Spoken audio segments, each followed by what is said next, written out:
भाई लोगिन बहन लोगिन रउआ लोगिन के शंभू सक्सेना के तरफ से बहुत बहुत प्रणाम। सरकार मरल अंग्रेज के कपड़ा लोग पहिर के आ बहुत स्टैंडर्ड बन जाता आ ढेर कपड़ा बिकातो भी बाड़ा सन। तो मरल अंग्रेज के शर्ट पहिन रहे लोग, मरल अंग्रेज के कोट आ मछरियों वाला धैले बाड़ा मरल अंग्रेज के कपड़ा में भर पाकिट नोट। होलसेल से हलवाई खरीदस पहिरस बदल के रोज आ मरले अंग्रेज के कपड़ा पहिर के खाए गई लोग भोज।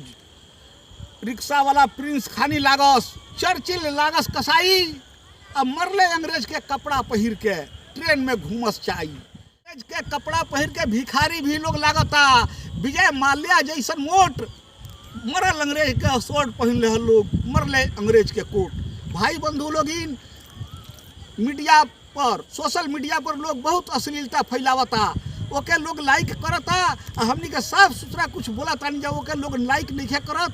तो ऐसे अपने सबन से आग्रह बा कि थोड़ा हमरो के लाइक कर जाओ आ चैनल के सब्सक्राइब कर दिया। जय हिंद, जय भारत।